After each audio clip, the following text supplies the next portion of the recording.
الحمد لله رب العالمين، الصلاة والسلام على سيد الأنبياء والمرسلين. أما بعد، أعوذ بالله من الشيطان الرجيم. بسم الله الرحمن الرحيم.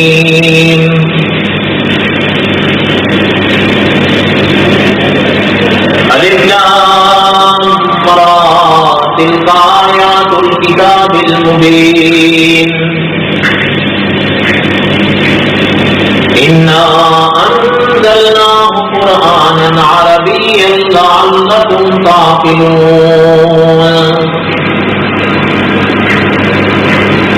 نحن نقص عليك أحسن القصص بما أوحينا إليك هذا القرآن وإن كنت من قبله لمن الغافلين.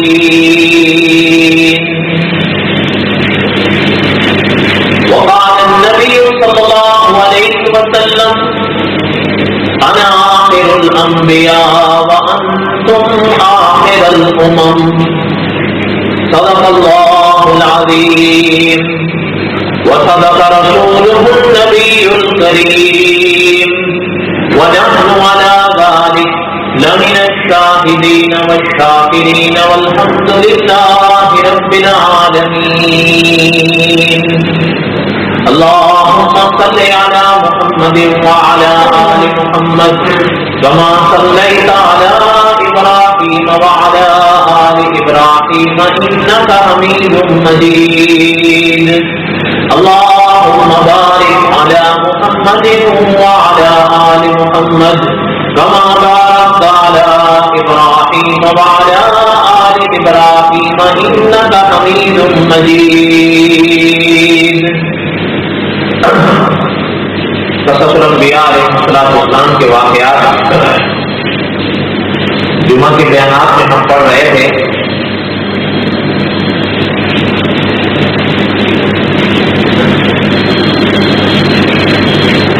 اور حضرت موسیٰ علیہ السلام کے واقعات کی ابتدا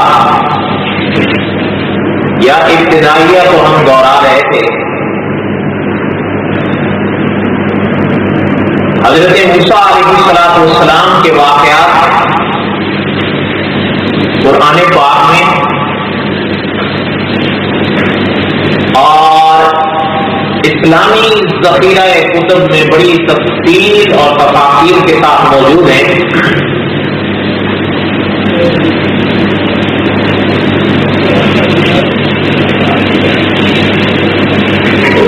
اگرچہ کئی طرح کی روایات اسلامی کتابوں میں آتی ہیں، لیکن اکابر کا فیصلہ یہ ہے کہ بہرحال تسلیم کرنا پڑتا ہے، یا ان روایات کے بارے میں جو امام ابن کثیر رحمۃ اللہ علیہ یا علماء اہل سنت و جماعت نے جو فیصلہ کیا ہے اسے تسلیم کرنا پڑتا ہے، اور اسی میں سلامتی.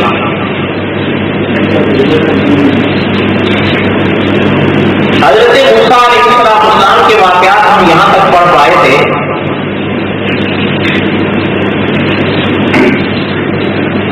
کہ اللہ جلال والاکرام کا حکم پا کر حضرت موسیٰ علیہ السلام کی والدہ نے حضرت موسیٰ علیہ السلام کو صندوق میں بند کر کے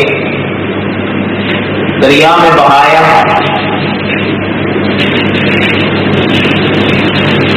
اور صاحب قصص الانبیاء نے لکھا ہے کہ وہ موجیں جو فرعونہ کے محل کے ہاں سے گزرتی تھی، کچھ سامنے سے کچھ نیچے سے، اللہ تعالیٰ کا حکم یہ تھا کہ یہ صندوق فرعون کے گھر میں پہنچا. تو علماء نے لکھا ہے کوئی لاکھ جتن کرے ہوتا وہی ہے جو خدا کو منظور ہوتا. موجوں نے اٹھایا، حالانکہ وہ دریا کو جیسے میں نے گزشتہ جمعہ عرض کیا تھا کہ علماء جغرافیہ کے تحت طول کے لحاظ سے دنیا کا سب سے لمبا دریا، لیکن وہ موجیں اٹھا کر ادھر ادھر کہیں نہیں، فرعون کے محل میں اس صندوق کو پہنچاتی۔ پتہ چل رہا ہے کہ وہ صندوق کی موجیں خود بخود تو یہ نہیں کر رہی، اس ذات کا حکم یہ کروا رہا۔ فَالْتَقَطَهُ آلُ فِرْعَوْنَ لِيَكُونَ لَهُمْ عَدُوًّا وَحَزَنًا۔ اللہ نے قرآن پاک میں ارشاد فرمایا فَالْتَقَطَهُ آلُ فِرْعَوْنَ، کہ پھر نکال لیا ان کو آل فرعون نے۔ علماء مفسرین نے لکھا ہے کہ بعض حضرات کا تو فرمانا یہ ہے کہ فرعون خود تھا، محل تھا اس کا، ٹہل رہا تھا، ٹہلتے ٹہلتے نظر پڑی کہ یہ جو پانی کی جو موجیں میرے محل سے گزرتی ہیں یہ صندوق، اور بعض اکابر نے فرمایا کہ کیونکہ یہاں اللہ تعالیٰ نے لفظ ارشاد فرمایا کہ فَالْتَقَطَهُ آلُ فِرْعَوْنَ، کہ وہ آل فرعون تھے، تو خود نہیں تھا، آل فرعون۔ اب اس میں جو اکثر حضرات نے لکھا ہے وہ یہ ہے کہ اصل میں اس کے جو تھی نا اپنا کنیزائیں، وہ جب وہاں سے ٹہلتی ہوئی دیکھی، بات فرماتے ہیں کہ وہ آ جاتی تھی اس طرف کام کی غرض سے یا خیر کی غرض سے، ان کی نظر پڑی کہ ایک صندوق ہے جو بہہ رہا ہے اور محل میں داخل ہے۔ مولانا ادریس کاندھلوی رحمۃ اللہ علیہ یا دوسرے حضرات نے لکھا ہے کہ مولانا عبد الرحمان صاحب مظاہری لکھتے ہیں کہ انہوں نے وہ اٹھا لیا۔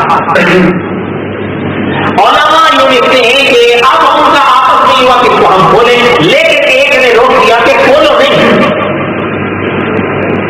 یہ بحث جو ان کتابوں میں کی ہے اس سے بھی پتہ چلتا ہے کہ وہ فرعون خود نہیں تھا۔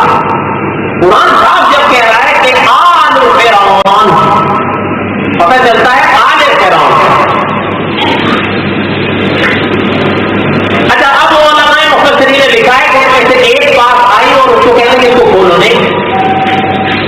اگر کھولنے کے بعد ہم نے اطلاع تو دینی ہے اندر کہ ہمیں یہ صندوق ملا، کھولنے کے بعد اگر ہم بتائیں گے تو پھر ہم لاکھ بتائیں ان کو ہم پر بھروسہ نہیں آئے گا، وہ کہیں گے کیا پتا اس میں کوئی چیز ہم نے نکالی ہو، لیکن بند ان کے آگے پیش کریں کہ بھئی یہ آیا ہے، پھر وہ بولے، پھر فرعون جانے اور اس کی مرضی جانے۔ فَالْتَقَطَهُ آلُ فِرْعَوْنَ لِيَكُونَ لَهُمْ عَدُوًّا وَحَزَنًا۔ اللہ نے فرمایا اس طرح ہمارے پیغمبر کو علیہ السلام انہوں نے نکالا، اور آگے اللہ جلال والاکرام نے ارشاد فرمایا نا، اس پر اکابر نے بڑی عجیب و غریب بحث کی ہے کہ یہ کیا ہے، لیکن قصہ مختصر یہ ہے کہ وہ تو نکال لیے، لیکن آگے اللہ نے فرمایا کہ وہ جانتے نہیں تھے نا، یعنی جو نکالا ہے یا جن کو نکالا ہے آگے ان کے لیے انہوں نے غم بننا۔ اب ظاہر بات ہے وہ لوگ تو یہ تھوڑا سمجھ کے نکالے تھے، میں نے پہلے عرض کیا ہوتا وہی ہے جو منظور ہے، قصہ مختصر کریں۔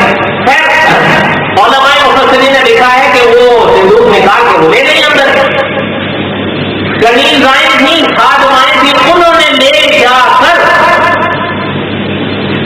فرعون کی اہلیہ کی خدمت میں پیش کیا کہ یہ موجوں میں یہ دریا کی جو ندی ہے نا جو ہمارے محل سے گزرتی ہے جو اس میں ساری یہاں پر آگے جو قرآن کریم کی آیت آ رہی ہے نا کہ وقالت امرأۃ فرعون، اس پر علماء مفسرین نے ایک اور تھوڑی سی تفصیل بھی لکھی ہے، لیکن بعد وہ شاید ہم آخر میں پڑھیں گے انشاءاللہ، پہلے آپ خلاصہ پڑھیں ورنہ وقت آ رہا ہے اسی میں ختم ہو جائے۔ علماء مفسرین نے لکھا ہے کہ وہ صندوق نکالنے کے بعد انہوں نے حضرت اپنا آسیہ جو فرعون کی اہلیہ تھی ان کی خدمت میں پیش۔ اچھا، یہ بھی ذہن میں رکھیں انشاءاللہ کچھ نہ کچھ خلاصہ تو آخر میں ہم پڑھیں گے اگر اللہ کو منظور ہوا، لیکن یہ بات ذہن رکھیں جو صاحب قصص الانبیاء نے لکھا ہے کہ آسیہ فرعون کی اہلیہ تو تھی لیکن مذہب فرعون پر نہیں.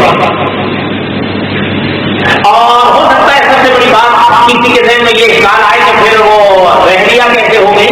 تو آگے صاحب قصص الانبیاء لکھتے ہیں کہ اس زمانے میں اس طرح کے نکاح ہوتے ہیں.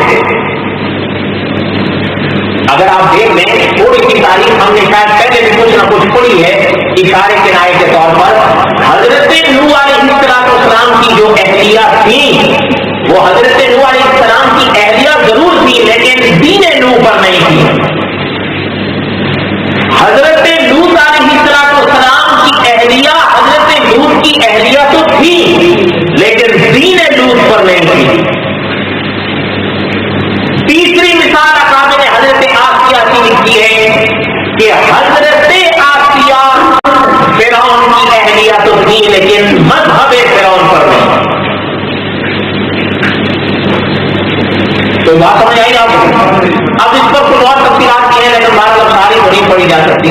خلاصہ آپ کر دیا ہے. آپ یعنی سمجھ سکتے ہیں کہ کئی صفحات کا نچوڑ ہے جو میں نے 2-4 لفظوں میں ادا کرنے کی کوشش کی ہے.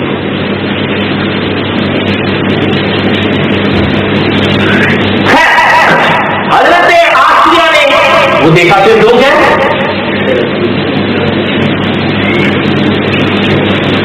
اچھا جب اس کو کھولا وقالت امرأة فرعون. جب حضرت آسیہ نے وہ صندوق کھولا تو کھولو یا انہوں نے خود کھولا. جیسے ہی کھولا تو حضرت موسیٰ کا چہرہ سامنے آیا. اچھا علماء نے یہ لکھا ہے کہ جو پہلی نظر حضرت آسیہ کی حضرت موسیٰ کے چہرے پر پڑی نا تو دل کے اندر حضرت موسیٰ کی محبت چھا گئی. دلوں میں محبت پیدا کرنے والی وہ ذات اور ان کو تو منظور ہی یہی تھا. انہوں نے تو چاہا ہی یہی تھا کہ اسی گھر میں میرے کریم کی پرورش ہو.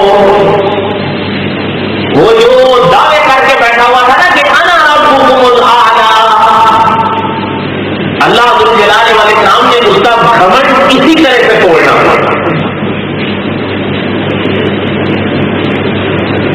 اچھا حضرت آسیہ کی جب نظر ان پر پڑی نا تو اکابر نے لکھا ہے کہ حضرت آسیہ تو دنگ رہ گئی اس لیے کہ وہ پیغمبر کا چہرہ تھا. اور اکابر علماء دیوبند کا فیصلہ یہ ہے کہ قدرت اپنی قدرت کی کاریگری پیغمبروں کے چہروں میں ظاہر کرتے ہیں. بلکہ حضرت قاسمی صاحب فرمایا کرتے تھے کہ اللہ کو کسی نے نگاہوں سے نہیں دیکھا ہے. جس کسی کو بھی خدا نظر آیا ہے وہ اپنے انبیاء کی بے نورانی پیشانیوں میں نظر آیا. ہر لحاظ سے اللہ تعالیٰ اپنی قدرت کا شاہکار پیغمبر کے چہرے کو بنا دے. اور اکابر نے لکھا ہے اخبار میں کہ پیغمبر علیہ السلام وہ ہوتے ہیں جو ہر زمانے کے لحاظ سے, یاد رکھیے گا یہ نہیں کہ صرف اس زمانے کے لحاظ سے, ہر زمانے کے لحاظ سے دنیا کے تمام انسانوں میں جو خدا کے نبی ہوتے ہیں وہ صورت کے لحاظ سے, سیرت کے لحاظ سے, اخلاق کے لحاظ سے, عقل کے لحاظ سے, فہم کے لحاظ سے, شجاعت کے لحاظ سے, سخاوت کے لحاظ سے پوری دنیا میں ممتاز ہوتے ہیں. کیوں؟ اس لیے کہ علماء اہل سنت نے لکھا ہے کہ انبیاء علیہ السلام یہ اللہ کا انتخاب ہوتے ہیں. سوال نہیں پیدا ہوتا کہ غیر انبیاء سے کسی مرحلے پر پڑ گئے, یہ تو ہو نہیں سکتا. اور یہ بھی اکابر نے لکھا ہے کہ یقین فرمائیں آپ, علماء نے لکھا ہے جس طرح انبیاء کے چہرے بیدار ہوتے ہیں اسی طرح انبیاء کی سیرتیں بھی بیدار ہوتی ہیں. ابن آدم سنورتے انبیاء کے چہروں میں ہیں تو اگر قدرت انبیاء کے چہروں پر داغ نہیں آنے دیتی تو سیرتوں میں کیسے داغ آنے دیتی. اس لیے علماء اہل سنت و جماعت اس عقیدے کو بیان کرتے ہیں کہ پیغمبر معصوم عن الخطا ہوتے ہیں. اور اس کا معنی کیا جو ہم نے یوسف علیہ السلام کے یا حضرت آدم علیہ السلام کے ابواب میں پڑھا تھا کہ انبیاء کے معصوم ہونے کا معنی کیا ہے. مولانا ادریس کاظمی رحمۃ اللہ علیہ لکھتے ہیں کہ انبیاء کے معصوم ہونے کا معنی یہ ہے کہ انبیاء علیہ السلام گناہوں کے پاس جائیں, بڑی